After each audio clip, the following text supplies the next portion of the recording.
The long wait for Euro 2020 is finally over. In the build-up to the big kickoff, we are doing something special. We have scoured the Twitterverse to find a representative from each of the 24 nations competing in this summer's European Championships. We will be recording a preview with each representative who will be sharing views on their nation's hopes and expectations throughout the tournament, and most importantly, the fantasy assets we should be looking out for. Welcome to Euro 2020 Happy Hour.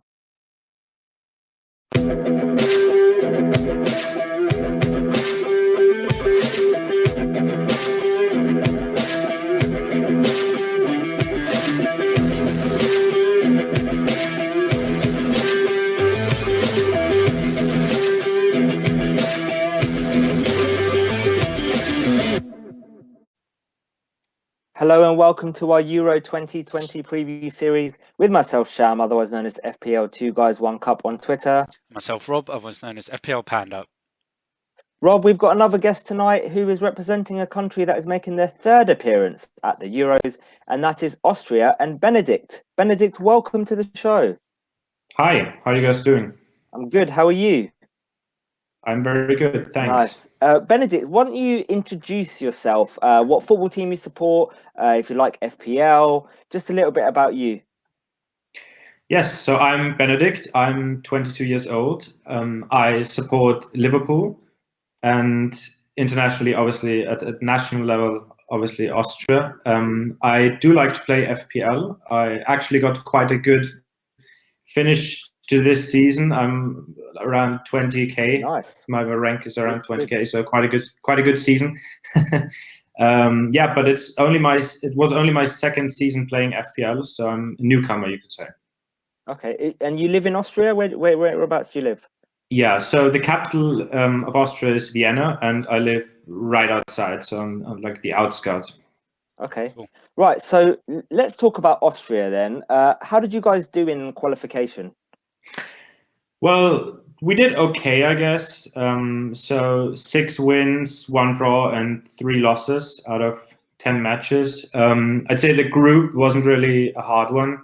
You know, none of the big hitters. No Spain, no France, no England, and so I'd say it was okay, but like not too convincing. But in the end, the second place and quite a lot of distance to the third place team as well. So it was comfortable in the end, but didn't always look that way. Okay, and I know, you know, the qualification period finished quite some time ago. Mm-hmm. Obviously, there's been some World Cup qualifications recently. What kind of form are Austria coming into this side? You know, what kind of form are they coming into the Euros with? Well, not the best one. On paper, it might look fine. So in the last 10 games, we've had 6 wins, 2 draws, and 2 losses. But again, on paper, it might look fine. But one of the losses was against Denmark, which was basically the only team around the same strength level as Austria. And we got absolutely destroyed. We lost 4-0, and we were really exposed. It was, I believe, one of the worst performances I've seen in my life supporting Austria. So not too great. And also the 2 draws were against Norway and Scotland, who are like both good sides, but on paper shouldn't be as good as Austria. And we weren't really convincing in those matches either. So yeah. And who are your main players for Austria? Not from a fantasy perspective, but kind of like in real life. Who do you guys really depend upon? Well, I'd highlight 3 players, I think. The first one is the obvious candidate. That's David Alaba, who played most of his career, who played for Bayern Munich most of his career, and who is most likely going to go to Real Madrid this summer. A lot of speculations and transfer news, obviously. And even though he has been a great servant to Bayern, he actually hasn't really performed well for Austria. He never has. He obviously played most of his career as a left back, but recently he has he has been switched around, you could say, by the coach, and he has played more of a centre back role. And for the national team, he actually plays a different role most of the time. So he plays as a number 8, a bit of a hybrid number 8 left midfielder role. So definitely different than what he does at Bayern, and it hasn't really benefited his play, I'd say. So he's at the last Euros, Euros 2016 has been quite disappointing, and I really hope it's his tournament and he'll finally step up, because he is quite a big player, and I'd say most football fans probably know David Alaba, so would be kind of disappointing if he doesn't step up. But he is a very important player. He's the one player that will start every single game, and I really hope he can perform. Another player would be Marcel Sabitzer, who has, I feel like, grown in his reputation because he plays for RB Leipzig. He has obviously played in the knockout stages of the Champions League in the last 2 seasons. I think he was actually the captain this season. I'm not sure if he was throughout the entire season, but most of the season, I feel like he has been the captain.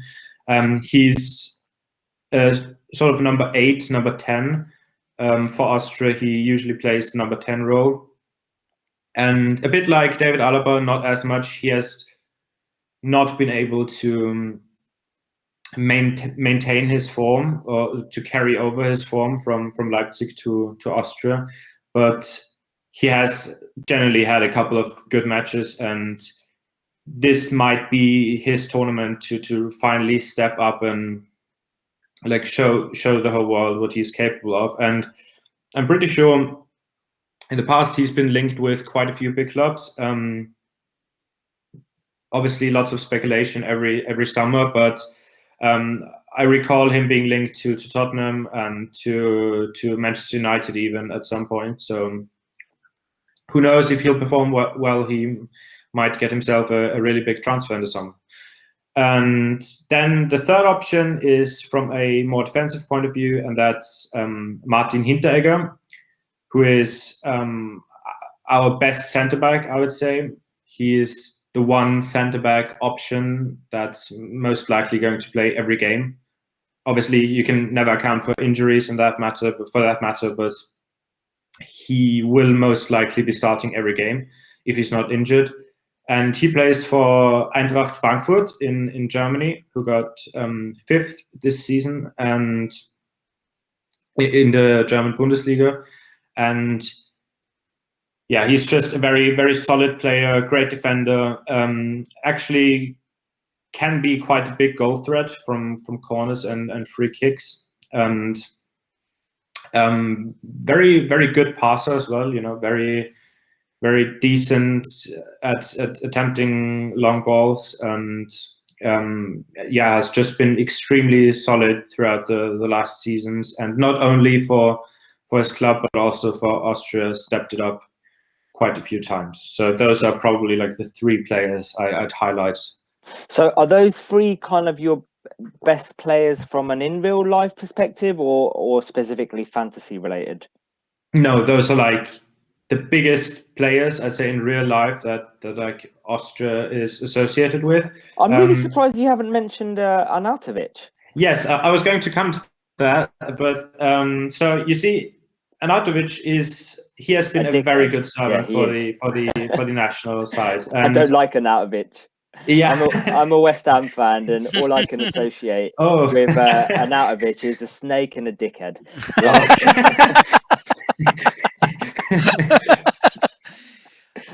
Someone's bitter about the way he left West Ham. We can swear on this pod. It's fine. Okay. I'll keep that in mind. Yeah, no, I get what you're saying, and I was also from an Austrian perspective not extremely happy by the way he left West Ham. But he's generally been, like, in the last 10 years, just in terms of the national team, he has probably been the best performer for us. He has stepped up time and time again, and just everything. He's given his all in the matches, even though he might not have for West Ham, and a lot of clutch last minute goals or dribblings, and pretty good assists. He's definitely been one of our best players in the last 20 to 30 years. And but the fact, you will know as a West Ham fan that he's obviously gone to China and he plays in the Chinese league now, and that's obviously never a good sign for a player. Yeah. Especially because he's not getting younger, and his physical decline has been, the last time I've seen him play for Austria, it has been quite noticeable already, and I don't think that the physical decline has stopped all of a sudden. So, and he's actually, I don't think he's been deemed match fit. So I was going to ask you, does he start for you guys or not really? I don't think so. No, I really don't think so. With our coach, to be honest, everything is possible. But I generally don't think he starts right now. Other striking options are just better. And as I've said, he's not match fit, as far as I know. And even if he does manage to regain his fitness, I don't think he can go through an entire 90 minutes on that level anymore and perform well. He'll probably get a couple of substitute appearances because he has been such a good servant, and the coach probably feels like he can still, give 20, 30, 40 minutes and give his best and maybe come in clutch with a goal. But I generally don't think he'll start more than one match. Well, let's talk about your talisman, who you haven't mentioned yet. I'll let you introduce him, just because I'll probably butcher his name. So we've seen him do it a few times. I have. I always do. Yeah, so I was saving my talisman on purpose. We talked about Arnautovic now, and now to the player who I think will start for us. It's very likely, and that's Sasha Kalajic. He has had his breakthrough season at VfB Stuttgart in the German Bundesliga. He is quite young, 23-year-old striker, and he has scored 16 and assisted 5 in 33 games. And he's a very old school striker, you could say. Maybe not old school, but he's very sort of early 2000s striker. He's over 6'6". He's very tall. And yeah, he's just a very, very good and promising player, and this really has been his first season, and he has been linked with quite a few clubs, and I think if he manages to have a good tournament, a good Euros, then he could absolutely get a big transfer. And just to put this into perspective, maybe 16 goals, that's around the goal return of a Dominic Calvert-Lewin when you compare it to the Premier League. And maybe that's not a bad comparison, because Karadzic's biggest strength is actually heading, and I'd say that's one of Calvert-Lewin's biggest strengths as well. And yeah, he's just a really big bloke who scores an obscene amount of headers from obscene positions. He in very weird angles. I'm not sure who it was against, but he scored a goal this season with the header at an obscene curve. It was so high, and it was on social media quite a bit, on Twitter, I think. Quite a few retweets. I'm not sure who it was against, but yeah, he's just very good at heading, but also very good with both of his feet. Plays for VfB Stuttgart, who are quite an attacking side, I'd say. Play quite free-flowing football. But yeah, he's been their best goal scorer, and he has not been a part of the national side, of the national team, for a long time. Only a couple of appearances, but when he's played, and he's actually a couple of games ago, he started his first game and he scored in his first game, and then he has not been dropped since, I believe. So he has just played every game since his debut, and he has generally been the best attacking player on the pitch for Austria every time he's played. So I'd be really surprised if he gets dropped. Yeah, well, I mean, looking at his stats, he's only made 5 appearances, but he's got 3 goals. And I was just having a look, and yeah, in the last 3 games, he scored both goals against Scotland, and he scored one of the goals against the Faroe Islands. And he obviously didn't score against Denmark, but yeah, it obviously shows that he has got like come into the team straight away and kind of hit the ground running for the national side, which it must be very promising. And like I've reading a few articles before recording this, and he has been like linked with a few bigger clubs in Europe, a couple of clubs in the Premier League, and maybe this tournament is the one where he could kind of make a name for himself and possibly get that big move to one of the big clubs, whether it be in the Premier League or one of the other big Bundesliga clubs. Yes, I'd agree. And you know, when you look at a striker and he's like 6'6", you only think like he's good at heading and maybe not Peter a lot Crouch, else. basically. But yes, because he's not the most muscular dude, and so he doesn't look as slim as Peter Crouch maybe, but he's generally not like the Holland type of guy who's tall and very fast and just a beast. But he is also very good at holding up play and distributing the ball. So he is just as complete as a 6'6" striker can be. He is just a very, very good striker. And as you've said, I can absolutely, if he performs well, which I generally think he will, because you mentioned he didn't score against Denmark, and as I've said, it was just such a disastrous performance, and he was definitely the player least at fault for that result. So he just really did not get any service from the midfield, and yeah, I've high hopes for him. And you know, as someone who's watched Austria play his entire life, and we haven't really had any good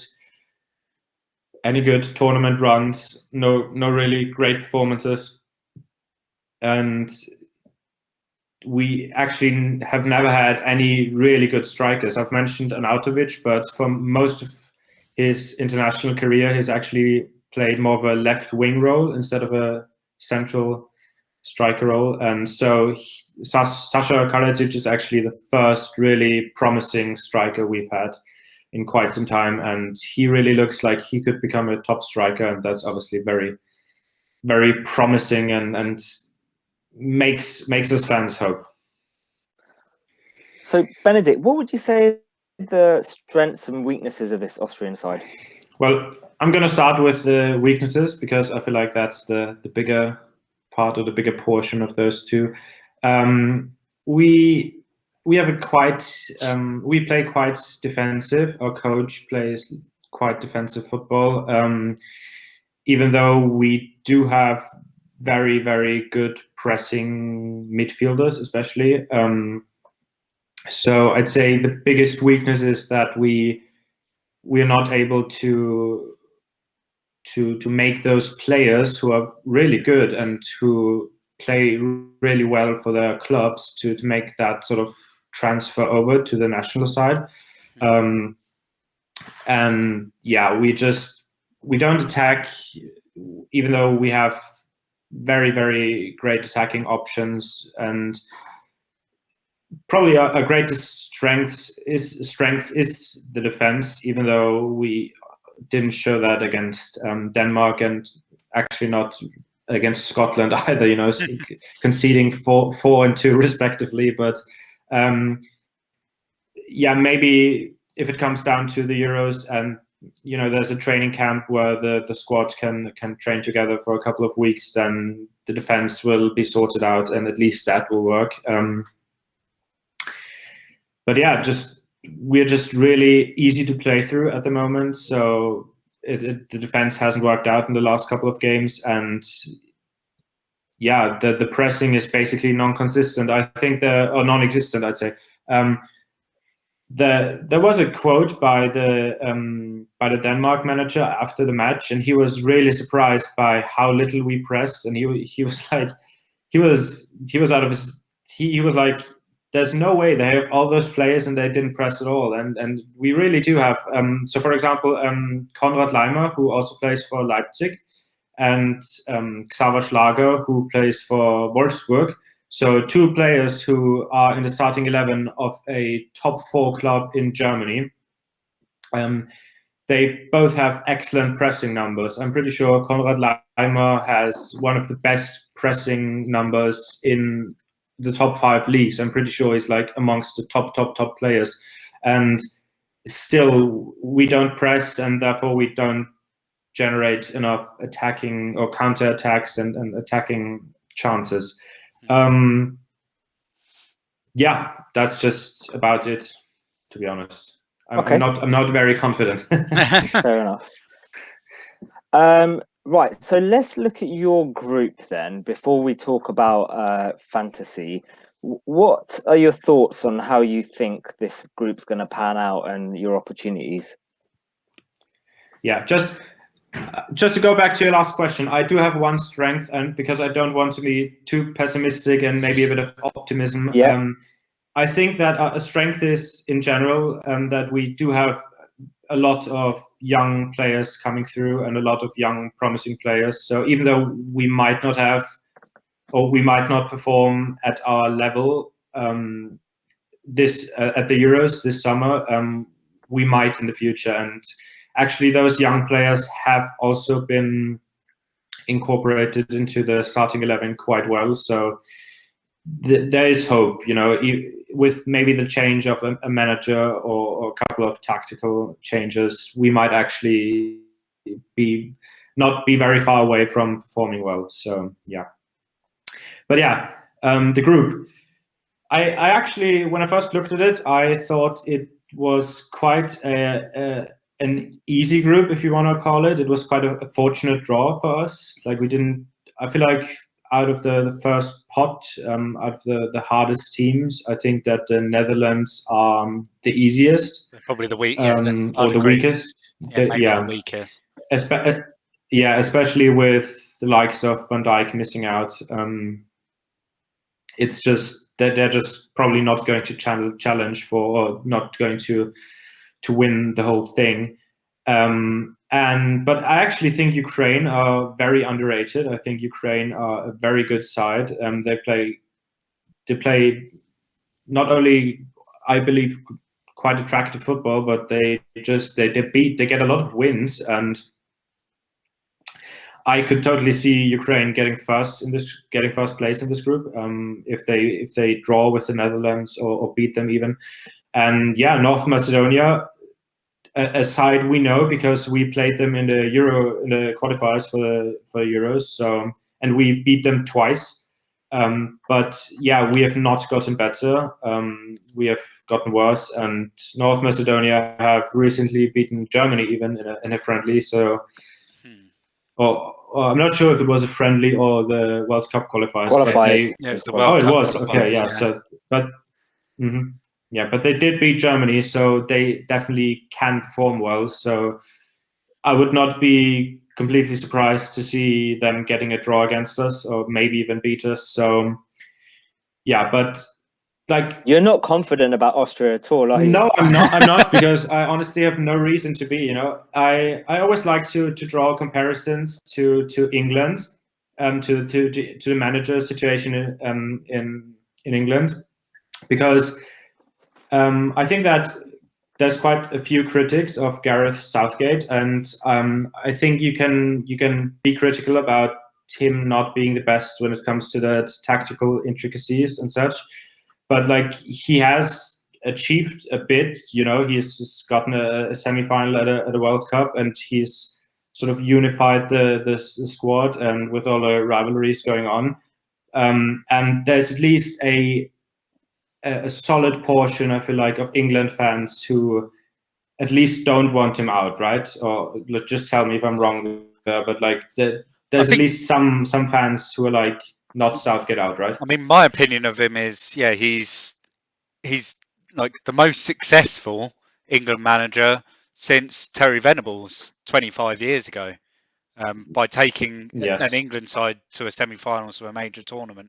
There's obviously the questions over whether the quality that we played, like the opposing sides that we played against, at that World Cup, but you can only beat what's If in he front can of do you. it again, I mean, if he can do it again and get to a semi-final this Euros, I would say I would agree with you, Rob, because to get to that semi, we need to beat some top sides Yeah. in the Euros. Like Yeah. that route is not an easy route. We will have to beat some top quality sides. So if we can do it, then yeah, I think I Yeah. agree with you. But yeah, But we'll anyway, probably talk about that on the England yeah, podcast. back to Austria.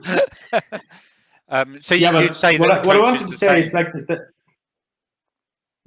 I'd say it's even worse than in England, because like a lot of English fans say Southgate is not the greatest coach, but as you've said, Rob, he has been successful at the World Cup at least.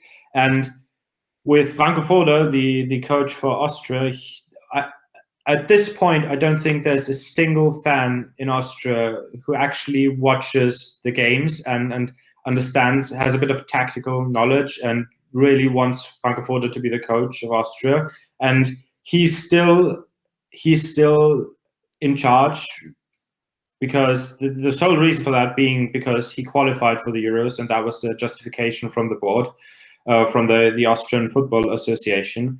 And yeah, unless he pulls a complete miracle and we, I don't know, get to the quarterfinals and I don't know, or maybe beat a big side, I don't see how there's any justification for him still being in charge at a potential World Cup 2022 if we manage to qualify for it, which, yeah, I'm not sure if we have the best chances for that. But so you're kind of saying, in terms of, we're sitting here on the 25th sorry, go of ahead. May. You're kind of saying we're sitting here on the 25th of May. By the 25th of June, he might not be the coach anymore. Like if it doesn't go very well and you go out at the group stage, it would probably be that would be enough for the Austrian FA to then go, right, we need someone else in. Well, I'd say it would be enough for any sensible football association. And the Austrian Football Association is always very slow, they need a very long time to react to those sorts of things. And I truly hope that if we don't perform, and if you look at the sort of how you can qualify from the groups, it's really hard not to qualify if you're at least a semi-decent side, because like this like 6 out of the 8 third places get like advanced to the round of 16, I think.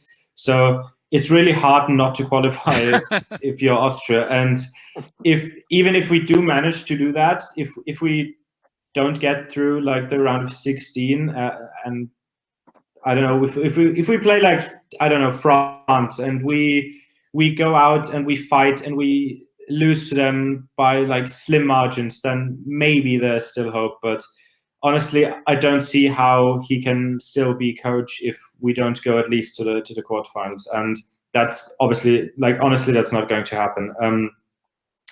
So I would very much welcome a change in the managing positions, and I think that the Austrian Football Association should look to change the manager. But I still think we can qualify because, as I've said, it's just very hard not to. Yeah.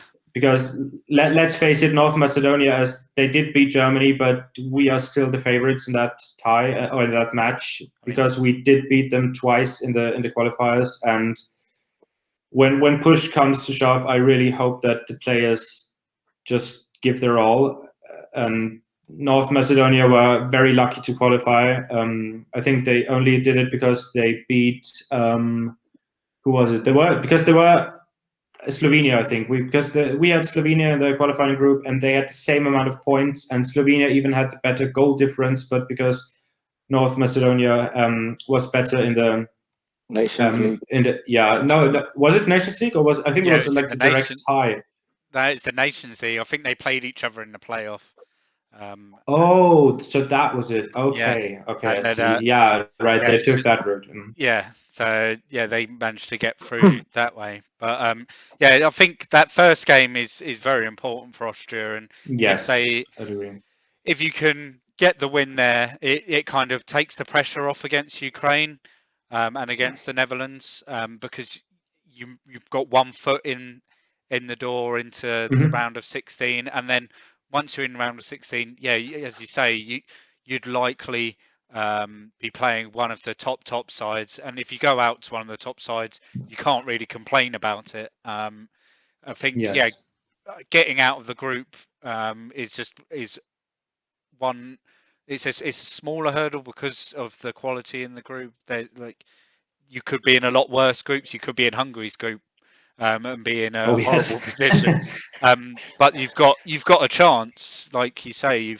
You've got the Netherlands, who don't look like a Netherlands team that we've seen in the past. You've got Ukraine, who could or could not be one of the dark horses for the tournament, and you've got North Macedonia, who weren't a country 30 years ago, and making their first appearance at a major tournament. But yeah, you should, the quality that you have throughout the squad, players that play for the Bundesliga, I think it gives you that potential to do well in the games. Yes, Right, and sorry, go on, Benedict. Sorry, if I can say one more thing. I know I talk a lot of shit about our national team and about Austria, but like the total reverse situation, if you compare it to the Euros 2016, might be possible, because we played amazing in the qualifiers for the Euros in 2016. We had 9 wins and 1 draw, and we played absolutely awful in an easy group at the Euros 2016. So maybe this is the year where we played awful in the qualifiers and play very well in the tournament. So who knows? Could be. Right. Let's talk fantasy options now. So we know quite a lot about the Austrian side, but not necessarily from a fantasy option. I'm going to ask you a couple of questions before we talk about some key players that we should be looking at for fantasy. The first one being, are there any out of position players in this squad? So any players that are listed as defenders but actually play in midfield, or vice versa? I'd say David Alaba is out of position, but potentially out of position, but from a fantasy, but from a fantasy perspective, not from a good point of view. So he might play as a defender, but he is listed as a midfielder, of course. But he is probably just going to play his sort of hybrid number 8 left midfield role. But yeah, he might be out of position. Other than that, I'm not really, to be honest. That's just the role they'll play here. Okay. And then the second question is, are there any players here that you look at and you think are really not valued correctly? That yes, it should be either really much higher or much less? Yeah, I'm not sure who was in charge of the prices, because I feel like, especially for the smaller countries and not the big hitters, some of these prices are ludicrous and like way off. So, for example, for the defenders, Stefan Posch, who you can see is valued at 4.0 million. So he's the cheapest out of the defenders. He is, I'd say, a defender who is most likely going to play every match, and he is probably going to be in the starting 11. And if you look at that's a good thing, considering the first 2 games that you guys have got is against North Macedonia and Ukraine, 2 of the weakest in your group, right? So that's I think the second one is against the Netherlands, and then the deciding is against. Yeah, I mean, I think. Oh, is it? All right. Okay. I think potentially, though, that first game. I mean, funnily enough, North Macedonia have a 4 million defender that plays all their games as well. Actually, for a lot of people who are looking for a value player, like 4 million on a defender is just perfect. Especially if you take the Austria could get into the round of 16 as well, that's even makes it even more of an option, because you want to have that money available to spend on the big guns once you hit the knockouts. And yeah, 4 million defender is great. Is a great find if he's starting every game. Yeah. Who Yes, else I is next absolutely then? agree. And then maybe when you look at the midfielders, there's a couple of overpriced players. I'd say just below Marcel Sabitzer, you have Louis Schaub, and he's priced at 7 million, which is quite a lot, right? 7 million, I think, can get you Mason Mount for England, and I can guarantee you that Schaub will not play every game, and he'll most likely not even start a single game. He'll probably get a substitute appearance, but he'll definitely not. I would be very surprised if he starts a game, and so just keep away from him. And other than that, I think the players are priced accordingly. I'd say Marcel Sabitzer, because he is like the sort of standout big name attacking player who a lot of football fans will know. He might be a bit overpriced, so I would not necessarily recommend getting him, because I just don't have that much confidence in our attacking play. But other than that, I feel like they are priced accordingly, or maybe they're like fine, right? No huge overpricings and underpricings. Okay, so then if we're now looking at where we should be looking at with options, I assume one of the options should definitely be that 4 million defender that you spoke about already. Yes. Who are the others that you think are a really good price that we should be getting in our sides, and you personally might be looking at? Yes. So 3 players I would highlight. One of them is, as the one I've already mentioned, Stefan Posch, who is valued at 4 million, which is, I think, just the cheapest price you can have. So very good option. He'll most likely start at least two out of 3, I'd say, but he'll probably play every match. He plays for Hoffenheim in the German Bundesliga as well. You can sort of see a pattern here. We have a lot of players in the German Bundesliga. Where does he play? Is he centre back or? He's a centre back. Yes, sorry, I should have mentioned that. He's a centre back. He can play in a back 4 and in a back 3, which we have sort of switched between or rotated between. I'm not sure which formation we'll be playing. Most likely a back 4, I would say, but possibly depends on the opposition. So we might play back 3 against the Netherlands. But I generally think he'll feature in both those options. And he's only owned by 1% of the fantasy players right now. I've had a look. So he's definitely a good option to have on your bench, or to maybe a punt and a differential for the first game week against North Macedonia. However, I don't think he's sort of centre back who will get you a lot of attacking returns. The centre back who might get you attacking returns, I've also already mentioned, and that's Martin Hinteregger. He's priced at 4.5 million, as you can see. He is the best centre back we have, and he is quite a goal threat. This season he's had 2 goals, 3 assists for Frankfurt, which admittedly is not a lot, but last season he had 8 goals, which Wow. I think 8 goals in 33 for a matches. defender, that's bloody good. Yeah.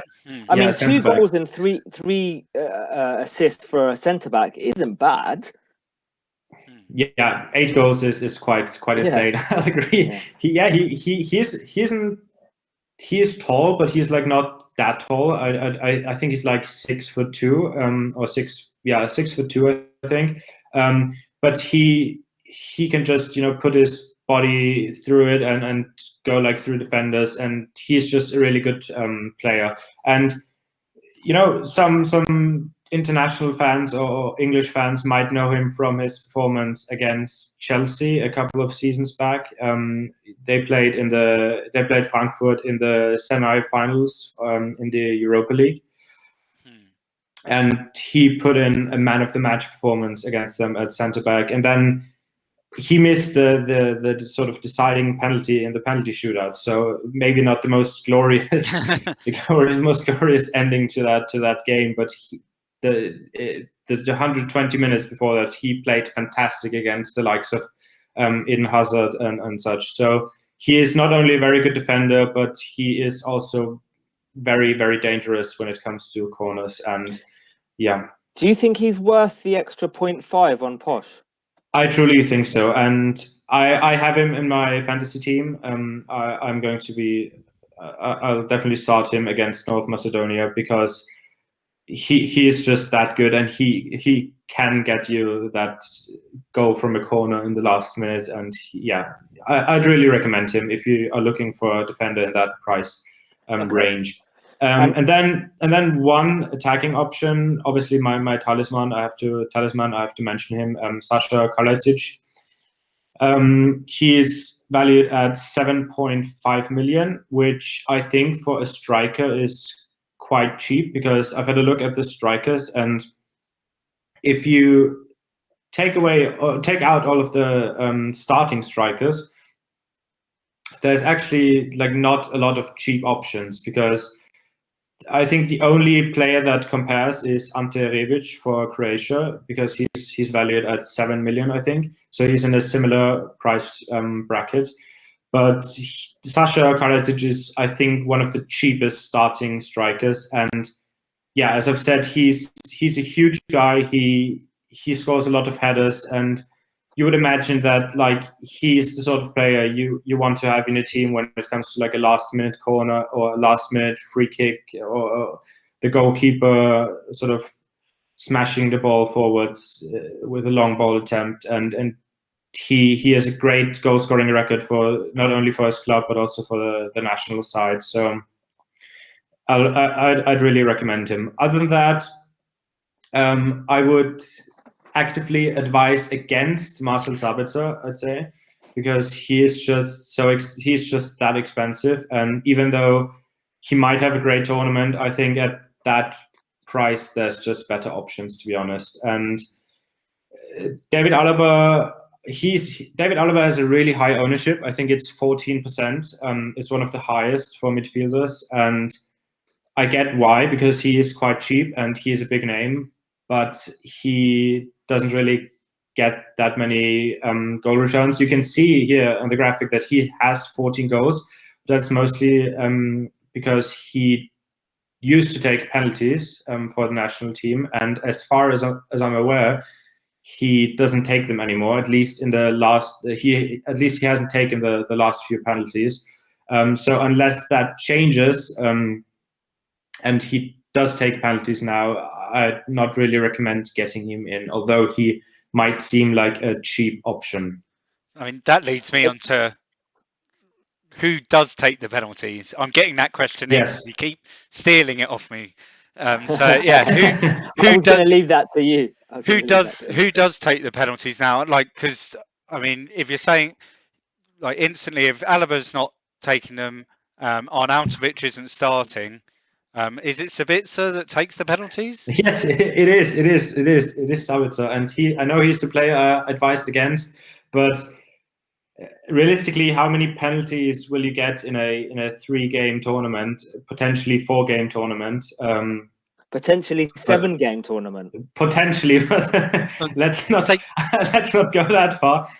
So say that to Harry. Say that to Harry Kane after the last World Cup. Yeah, but like Harry Kane plays for England, and he's also a great penalty taker. And so is Sabitzer. To be fair, I'm pretty sure he takes the penalties for Leipzig as well. But yeah, I don't think he'll get that many penalties, and yeah. To be fair, I have to say that David Alaba, he probably will take most of the free kicks and will also take the corners from at least the left side. So if that's enough for you and you think he will get enough goal involvement, then go ahead. But him missing out on the clean sheets points because he's not a defender, that's too big of a loss, I think, to accommodate for him in your team. Okay, just before we go, Benedict, are there any punts in midfield that are worth a go if you kind of want a differential? You think actually they're quite a good price? They could, like any players that you think could really pop off? Well, Christoph Baumgartner. So I know that there are two names that are quite similar. There's Julian Baumgartlinger, who's the captain, and then right below that, Christoph Baumgartner. And Christoph Baumgartner, who's valued at 7 million, he has also, a lot like Sasha Karadzic had his breakthrough season. He also plays for Hoffenheim, and he plays either as a number 10 or on the left wing, I think. Left wing. And he is, alongside Karadzic, the best attacking player. He has been the best attacking player in the last few games, and he's generally looked very, very good every time he's played. But he is injured at the moment, and I believe he will get match fit in time for the Euros, but it's just always a risk, putting an injured player who might not be fit into your team. And so I think you would be better off putting your money into the defense or buying Sasha Karadzic. I don't think having a midfielder from Austria is that good of an option. Okay. Rob, have we got any questions for Benedict before we end the pod? No, I mean, I think just one thing. I know that like when I was doing my research, we briefly touched on it. At the last Euros, there was the great qualification, and then the group that you were in. I think you were actually favourites to qualify from your group, and you only got a point. And then in your World Cup qualifiers, that kind of disappointment then followed you into the World Cup qualifiers, where you didn't make it into the World Cup despite being in a group with the likes of Wales, Ireland, Serbia, Georgia, Moldova. Have the Austrian side, have you learned from like those like bad moments, and like do you think that's now kind of behind you with this, like making another major tournament? Well, I'd definitely not say that the possibility of bad performances is behind us. I'd say it's very likely that we have at least one bad performance the way we've played, but I generally think the quality of our squad is like even better now than it is 4 years ago, and the quality of the squad is probably the best it's been in the last 30 years. And we do really have a young squad, a quite experienced squad in terms of club football experience, and it just has to pay off this experience. David Alaba, Marcel Sabitzer, those are players that have played in the Champions League knockout stages so many times now, that you just hope that they will perform. And the last Euros, it started with a very disappointing loss to the easiest opponent in our group, which was Hungary, and then it was the sort of the moral was the squad was so demoralized that you felt like it carried over to the remaining games, and as you've said, to the World Cup qualifiers. But if we start against North Macedonia, which is again the easiest team in the group, so if we do manage to win this time, then you could absolutely see us perform well and carry that form over, not only into the remaining group stage games, but maybe even more importantly to the World Cup qualifiers, because I, for one, have not seen Austria qualify for a World Cup in my life, so I would be very, very happy if that were to happen. Nice. Right. Benedict, is there anything that you would like to talk about from an Austria point of view and tell the viewers before we leave? Not really. I think I've covered everything. Great. Benedict, thank you so much for joining us tonight. We really appreciate it, and I'm sure the viewers and listeners will too. Thank you for having me. Thanks for tuning in, listeners and viewers. Please like and subscribe to our YouTube channel and look out for our next installment. Have a great day. Bye-bye. Thanks, guys.